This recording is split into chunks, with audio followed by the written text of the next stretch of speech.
박찬홍 파트너 어떤 종목 살펴주시겠습니까? 네, 저는 이제 포스코 퓨처엠, 그걸 좀 선정을 해봤습니다. 네. 2차 전지에 대한 그 평가는 양쪽으로 나뉘어서 지금은 매수 가능한 구간이다. 한쪽에서는 아니다. 아직도 고평가다. 이런 논의가 뭐 유튜브뿐만 아니라 우리 한국경제TV 내에서 많은 전문가분들 사이에서도 논란은 계속 이어지고 있습니다. 하지만 저는 많이 떨어진 종목, 고점에서 많이 떨어진 종목은 적어도 기술적 반등은 나올 수 있다. 이런 의견이고요. 그래서 그럼 포스코 퓨처엠 어떤 부분에 강점을 지니고 있냐? 일단은 포스코 그룹 내에서 양극재, 음극재 모두 다 소화할 수 있는 기업이고요. 또 미국과 중국의 갈등에서 가장 수혜를 볼 수 있는 2차 전지 소재 업체다. 이렇게 말씀을 드리고 싶습니다. 그리고 중요한 거는 이제 포스코 그룹에서 특히 포스코 홀딩스 내에서 리튬 사업을 연계한 양극재 부분 그리고 흑연 관련된 음극재 사업 이런 부분을 그 일괄적으로 직접적으로 수혜를 좀 볼 수 있겠죠. 또 중요한 것은 지금 미국의 스탠스를 보면 지금 2차 전지 소재는 대부분 중국의 영향을 받고 있습니다. 그래서 미국은 일단 중국의 기업이 투자한 지분이 많은 기업들이나 그리고 중국산 소재 쪽을 계속 배제하고 있기 때문에 중국의 의존도가 굉장히 낮은 포스코 퓨처엠 앞으로 향후에 계속 수혜가 될 수 있다고 저는 생각을 합니다. 자, 또 중요한 부분은 지금 전기차 판매량이 계속 감소하면서 과연 2차 전지 쪽 산업도 계속 타격을 볼 것이냐. 지금 악재는 이미 좀 어느 정도 반영이 되었습니다. 그런데 미국 시장에서 전기 트럭 판매량이 감소하고 있다. 이 부분도 맞는 부분이 있습니다. 하지만 최근에 흐름이 좀 바뀌었는데 미국에서 테슬라 사이버 트럭 인기가 굉장히 상승을 하고 있고요. 또 GM 쪽에서는 GM의 쉐보레는 이제 실버라도 전기 트럭이 있고 GMC에서는 시에라 전기 트럭이 있습니다. 그런데 미국에서 가장 많이 판매되는 부분은 세단보다는 트럭인데 지금은 미국의 노조들이 파업을 하고 있어서 그렇지 미국의 자동차 노조 파업이 마무리되면은 다시 전기차 생산이 늘어나면서 그리고 전기차 판매량도 늘어날 것으로 보고 있습니다. 전기 트럭 안에 들어가는 2차 전지 배터리는 승용 세단보다 1.5배 더 큽니다. 크고 용량이 많기 때문에 결국에는 미국에서 전기 트럭의 판매량이 개선이 되면은 우리나라 2차 전지 소재 업체들 괜찮을 것으로 보고 있습니다. 그 중에서 미국의 그 GM과 합작을 해서 가장 수혜를 볼 수 있는 포스코 퓨처엠 좋아질 것으로 보고 있습니다. 자, 그러면 차트를 보면서 제가 포인트를 짚어드리도록 하겠습니다. 차트 한번 보시죠. 자, 제가 줄 그어놓은 부분은 이 파란색 구름 있지 않습니까? 이 파란색 구름에서 이 줄 그어놓은 요 라인이 36만 원 부분인데 여기가 강한 저항대입니다. 그런데 매물대가 굉장히 얕습니다. 그래서 36만 원을 안착을 하게 되면은 45만 원까지는 좀 열려 있습니다. 그런데 아니 지금 바닥에서 무려 50% 올랐는데 추가적으로 상승이 가능하냐? 떨어졌을 때 마이너스 70% 떨어졌기 때문에 60% 이상 떨어졌기 때문에 저는 반등이 나온다면은 그 중간 부분인 45만 원까지는 기술적 반등이 나올 수 있다. 그리고 업황도 미리 선반영해서 그렇기 때문에 내년 업황 2024년 2분기부터는 2차 전지 쪽 소재 업체들 실적이 좋아진다고 하기 때문에 미리 선반영한다면은 내년 1월 정도는 기술적 반등이 추가적으로 나오지 않을까 해서 조금 롱텀하게 포스코 퓨처엠 봐도 된다 이런 말씀을 드리고 싶습니다. 네, 계속해서 최수창 파트너. 자, 이 종목 중에서 어떤 종목 봐주시겠습니까? 8번 카카오입니다. 아, 카카오. 아까 네이버 이후에 이제 카카오. 네. 한때 정말 국민 주식이었습니다. 어떻게 네. 보십니까? 제가 두 번째 코스닥순에서 에코프로를 얘기했고 지금 카카오 하는 거 비교를 꼭 해주고 싶어요. 카카오는 제가 이 방송 이사 오기 전에 방송에서 상담할 때마다 매주 나왔었거든요. 거의 무조건 카카오 갖고 가라 했어요. 왔잖아요. 55,000원. 그럼 카카오는 이제 당연히 뭐 얘기 나오는 것들이 당연히가 아니라 악재들이 여러 가지 막 외풍들이 많아요. 근데 오를 수 있을까요? 저점에 많이 올라왔어요. 기준금리 인하 기대감 그런 것도 녹여 있습니다만 이제는 철저하게 낙폭과대에 따른 강한 반등이 나올 수 있는 상황이에요. 이건 제가 철저히 기술적으로 좀 설명을 잠깐 드릴게요. 빠르게. 보시죠, 여러분. 차트를 보면 카카오가 이렇게 있을 때 여기 보이십니까? 거래가 어마어마하게 터지면서 지금 거래가 터지죠. 그리고 하루 거래대금이 3조 원대까지 갔다고요. 이렇게 올라왔던 게 지금은 제가 이때 빠지니까 가든지 말든지 신경 쓰지 않고 전 안 사요 라고 했어요. 방송에서도 계속. 이때도 뭐 13만 원 샀는데요. 갈까? 저는 가든지 말든지 안 사요 그랬어요. 왜? 하락할 거 아닐까요? 그때도 말씀드렸는데 이렇게 지금 많이 하락했거든요. 근데 지금 시점에서 뭐냐면 외국인 수급이 들어와요. 아, 이제 낙폭과대 충분히 뺄 만큼 뺐고 공매도로 즐길 만큼 즐겼고 저가에 들어오면서 기적 반등 주고 올해 결국 시초가 자리가 53,600원인데 뺐던 자리 다 돌아왔거든요. 그 얘기는 이 저점에서 기적 반등을 내년에도 빠르게 준다는 얘기 아니라 점진적으로 만들어 갈 가능성이 있다는 얘기죠. 그리고 지금 에코프로 다시 한번 얘기하지만 에코프로도 똑같아요. 지금 여러분 이렇게 보면 이렇게 누가 빠질 줄 알았겠습니까? 하루 거래대금이 4조 원을 때렸어요. 그때 그랬어요. 거래대금 4조는 매도 신호다. 하루에 거래대금 4조 터지는 종목이 거의 없습니다. 그리고 나서 지금 이렇게 빠지잖아요. 그러면 고점 대비 많이 빠졌으니까 낙폭과대 인식하죠? 그럼 똑같은 거예요. 카카오는 고점이 그때 17만 원인데 이때 9만 원대 낙폭과대 생각 안 했겠습니까? 많은 분들이 해서 들어갔다가 지금 어떻게 됐어요? 3만 7천 원까지 빠졌다가 이제 올라오는 거잖아요. 시장에서는요. 우리가 알지 못하는 게 아니라 제가 뭐라고 다 설명될 수는 없지만 수급의 논리에서 좀 더 중점을 둔다면 지금은 카카오는 반등의 무게를 두는 것이고 에코프로는 반등을 주뜻 하면서 못 도망가게 잡아놓는 그런 구간이다. 두 개를 비교해놓고 보셨으면 좋겠습니다. 네, 알겠습니다. 자, 계속해서 전태진 파트너 어떤 종목 살펴주시겠습니까? 네, 저는 에코프로머티에 대해서 말씀을 좀 드려보도록 하려고 합니다. 네. 일단 에코프로머티 아시다시피 신규 상장주죠. 신규 상장주고 하반기 이후에 이제 저는 최근에 이 신규 상장주들이 개인 투자자분들이 관심이 엄청 많다는 것을 보고 다시 한번 좀 놀라는 모습을 보였고요.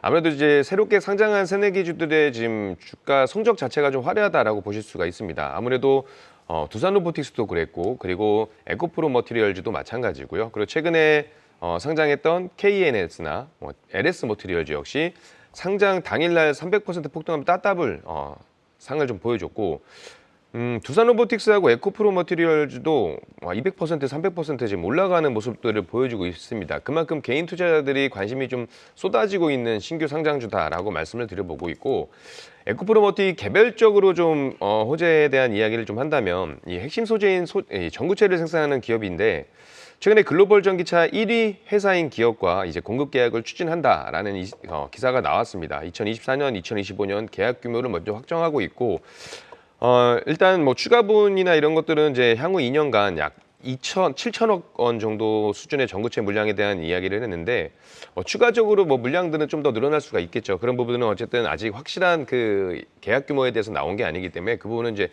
추후 나올 후속 기사에 대한 부분들을 좀 확인해 볼 필요가 있다라고 말씀을 좀 드리겠고 최근에 이 종목이 좀 이슈가 되고 있고 아마 많은 관심을 좀 가지고 있는 게 아마 이제 코스피 200 지수 정기 변경 관련해 가지고 이제 에코프로머티가 이제 편입이 되는 것에 대한 이야기가 좀 나오고 있습니다. 물론 코스피 200이 포함이 되면 지수 내 비중이 늘어나기 때문에 이 패시브 자금이 들어올 수 있다. 이런 호재성에 대한 흐름들을 기대하고 이제 주가가 좀 올라가는 경우가 있는데 우리 지금 개인 투자자분들 보시면 과거와 다르게 좀 굉장히 똑똑하신 분들이 많습니다. 그래서 오히려 이런 것들을 이용해서 오히려 그 이슈가 딱 나오는 날 차익 매물 실현이 나올 수도 있기 때문에 지금 구간에서는 이제 신규 매수 입장보다는 일단 아직까지는 이제 불확실성이 좀 남아있는 부분들이 조금은 남아있으니까 가격대 보시고 13만 6천 원 정도 일단 13만 6천 원 정도 5천 원 정도로 좀 지지한다라고 한다면 그때는 한번 추가적인 매수를 노려보셔도 될 것 같고요. 13만 6천 원이 이탈하게 되면 그 이하 하방에도 한 12만 2천 원까지 열려 있으니까 그 라인 가격대까지 한번 확인을 해보시는 게 좋을 것 같고요. 무엇보다 일단 내일 당장 그 변경된 이후에 나서 주가의 향방을 좀 더 확인해 볼 필요가 있다. 그러니까 지금 자체 이 종목에는 섣부르게 매수하시기보다는 며칠 정도 관망을 하시면서 자리 확인하시는 게 더 좋지 않을까라는 생각을 좀 해보고 있습니다. 네, 역시나 새 파트너분들이 이야기한 종목 정리해서 보여드리도록 하겠습니다. 자, 먼저 박찬홍 파트너 포스코 퓨처에 대해서 이야기해 주셨고요. 최수창 파트너는 카카오에 대해서, 마지막으로 전태진 파트너는 에코프로 머티에 관련해서 이야기를 해주셨습니다. 자, 이렇게 해서 이슈 있는 종목 하이라이트 살펴드렸습니다.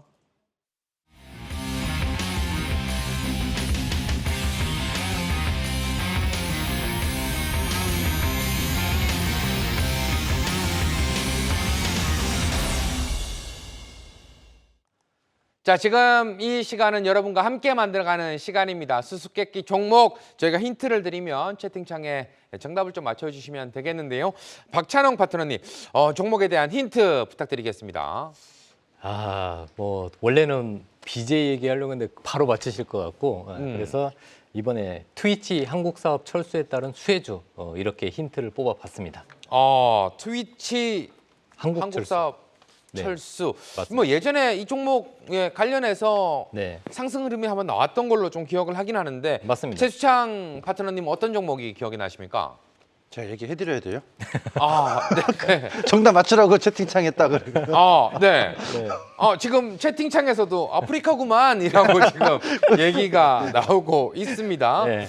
네, 우리 뭐 전태진 파트너님도 웃는 거 보니까 알고 계시는 것 같은 생각이 좀 드네요. 별풍선이라고 한번 말씀드리려고 하다가 어떤 거요? 별풍선 말씀드리려고 하다가 별풍선. 네. 아무리 그래도 별풍선 안 쏩니다. 네. 자, 일단 아프리카 TV인 것 같은데 소개 부탁드리겠습니다. 네, 맞습니다. 아프리카 TV입니다. 네. 근데 아프리카 TV가 아마 내년 3월쯤이면 또 플랫폼 이름이 바뀔 것 같습니다. 이 아프리카 TV라는 거는 플랫폼 이름이면서 상장사 이름입니다. 사명이죠. 그런데 이 트위치의 그 파급력이 그동안 아프리카 TV를 발목을 잡았습니다. 이 트위치가 망 사용료 부담 때문에 한국 시장을 철수했는데 어떻게 보면은 아프리카 TV에는 1대1로의 이 기회지 않나 싶고요. 중요한 거는 이 트위치에서 있는 스트리머들, 아프리카 TV는 BJ라고 하는데 트위치는 스트리머입니다. 이 스트리머들이 특히 여성 스트리머들, 이 부분들이 한 반절만 이쪽 아프리카 TV로 넘어온다면 아프리카 TV의 영업이익이 무려 18% 이상 증가할 것으로 전망이 되고 있습니다. 자, 그리고 아프리카 TV는 지금 아프리카 TV로 이거를 이제 글로벌 시장을 진출했을 때 특정 대륙 때문에 이게 여러 가지 그 안 좋은 부분이 있었다고 합니다. 그래서 아프리카 TV라는 플랫폼 이름을 바꾸려고 하고 있습니다. 그래서 이제 수비라는 이런 플랫폼 이름으로 바꾸려고 하고요. 별풍선. 네, 별풍선은 이제 기부 경제인데, 그러니까 내가 좋아하는 BJ한테 별풍선을 쏜다. 이런 부분 때문에 그 BJ들이 그런 부분에 아프리카 TV와 쉐어하는 부분이 있었습니다. 근데 별풍선의 이미지가 그다지 좋지 않기 때문에 내년 3월에 이 아프리카 TV 플랫폼 이름을 수부로 변경하면서 별풍선도 이름을 바꿀 것으로 보고 있습니다. 중요한 것은 이렇게 플랫폼 이름까지 바꿔가는 이유가 뭐냐? 중요한 거는 글로벌 시장을 본격적으로 진출을 하려고 하고 있습니다. 거기에다가 최근에 카페24가 급등을 했는데 구글이 투자를 하면서 유튜브 쪽에서도 홈쇼핑처럼 이 커머스 사업을 하고 있죠. 아프리카 TV도 이미 BJ를 통해서 커머스 사업을 하고 있는데 이런 부분이 글로벌 시장으로 확대되면은 좀 더 매출이 더 올라갈 수 있는 모멘텀이 될 것으로 보고 있습니다. 마지막으로 차트를 보면서 말씀을 드리겠습니다. 자, 저는 최근에 거래량이 이렇게 급등한 장대 양봉이 나왔을 때, 와, 요거는 이제 흐름이 바뀌겠구나 이런 생각을 했고요. 중요한 부분은 제가 줄을 딱 이렇게 그어놨습니다. 항상 제가 차트상에 줄을 그어놓으면 중요한 변곡점입니다. 이 종목은 아프리카 TV는 72,000원 부분이 굉장히 중요한 가격입니다. 자, 여기 동그라미를 그려놨고 여기도 동그라미 그려놨는데 저항 역할을 하고 지지 역할을 하는데 그 자리에 다시 한번 지지 라인이 되고 있습니다. 그래서 72,000원이 지지가 된다면 아프리카 TV는 관심 있게 보신다면은 향후에 좋은 결과가 나오지 않을까 해서 72,000원 지지 여부 체크하시면 될 것 같습니다. 네, 알겠습니다. 자, 이어서 최수창 파트너님 힌트 주시죠. 쌀입니다. 좁쌀만한 전자. 쌀이다. 예전에 이거 저도 얘기 많이 해서 알겠는데 MLCC가 네. 쌀만한 정말 중요한 전자기기다 뭐 이런 이야기를 좀 들었었거든요. 네, 맞습니다. 일단 MLCC 하면은 종목들이 좀 압축이 되긴 하는데 우리 전태진 파트너님 어떤 종목이 좀 떠오르실까요? 일단 저는 답을 맞춰도 되나요? 네. 정답에 굶주려 있으신 것 같아요. 네, 얘기해 주세요. 정답. 삼성전기. 삼성전기. 박수를 쳐버리니까 네. 우리 지금 박찬홍 파트너님은 할 얘기가 없으시겠네요. 네. 요즘에 이런 그 삼성 그룹주를 다시 봐야 된다 이런 얘기들이 시장에 여의도 시장에 많이 얘기가 나오고 있는데 진짜로 지금 이제 삼성 그룹주 중에서 앞으로 이제 핵심 수혜주 역할을 하는 이런 삼성전기는 관심을 좀 계속 가져야 되지 않을까. 오늘 최수창 대표님께서 잘 가지고 나왔다 이런 말씀을 좀 전해드리고 싶습니다. 네. 자, 지금 채팅창에서도 삼성전기 맞춰주시는 분들 많이 계시고요. S로 시작한다라고 했으면 이제 또 헷갈리시는 분들이 사막 맞습니다. 콘덴서도 있다. 뭐 이렇게 또 이야기하시는 분들도 계시는 것 같은데요. 일단 이야기 들어보겠습니다. 저 직진남이니까 바로 시원하게 얘기해 드릴게요. 네. 시간 관계상 삼성전기 MLCC 좋아지나 보다. 업황이 다 좋아요. 내년에 세종공장에서 나오는 반도체 패키지 기판 쪽도 긍정적 기대감이 있어요. 근데 이거 하나를 놓치면 안 될 것 같아요. 드디어 오늘 기대 심리를 확 불어넣는 일이 나왔어요. 기준금리 인하. 이게 왜 삼성전기랑? 무슨 관계인데? 엔화 때문에 그래요. 그동안에 엔화가 워낙 약세 구간에 있어가지고요. 여행 일본 많이 가시잖아요. 싸니까. 무라타하고 경쟁하는 데 있어서 사실상 엔화로 인해서 경쟁하면서 수익성이 우리나라가 좀 안 좋아졌거든요. 근데 이제는 거기서 벗어날 수 있습니다. 환율 영향에서. 그래서 삼성전기는 내년에 본격적인 MLCC 업황 호조센 거 이거는 제가 30초 1분 안에 다 말 못할 것 같은데요. 업황 확실히 좋아지는데 환율 영향에서 긍정적 모멘텀을 터닝한 시점이 오늘 아주 의미 있게 좀 바라보여지기 때문에 삼성전기는 주도 상승군 오늘 처음에 초반에 물어봤잖아요. 왜 대표님 알고 있냐? 삼성전기는 주도 상승군 섹터로 보셔도 좋습니다. 네, 알겠습니다. 자, 마지막으로 전태진 파트너 힌트 들어보겠습니다. 제가 2주 전에 그 해운 섹터를 가져오면서 네. 앵커님께 고맙습니다 형아라고 힌트를 좀 드렸거든요. 그때 흥하해운이었죠, 네, 정답이. 맞습니다. 네. 근데 오늘은 형아 말고 그 다른 겁니다. 해운은 해운인데 흥하가 아니라 다른 것이다. 야, 이것도 압축이 좀 되는 것 같긴 한데요. 먼저 우리 박찬홍 파트너님 어떤 종목이 떠오르십니까? 일단은 BDI 지수 힌트를 저도 한번 드리면 BDI 지수 LNG선 구조적 이익 증가에 따른 수혜주 이렇게 해서 좀 살짝 헷갈리게 좀 말씀을 드리고 싶은데 일단은 BDI 지수하고 굉장히 연관이 되어 있습니다. 네. 지금 채팅창에서는 HMM도 올라오고 있고요. 네. 펜도 지금 올라오고 있고. 맞습니다. 네. 여러 가지 좀 이야기들이 나오고 있습니다. 대한해운도 올라오고 있네요. 네. 자, 우리 최수창 파트너님 네. 정답 외쳐주시죠. 다른 뉴스. 그러면 아실 거예요. 대한 뉴스.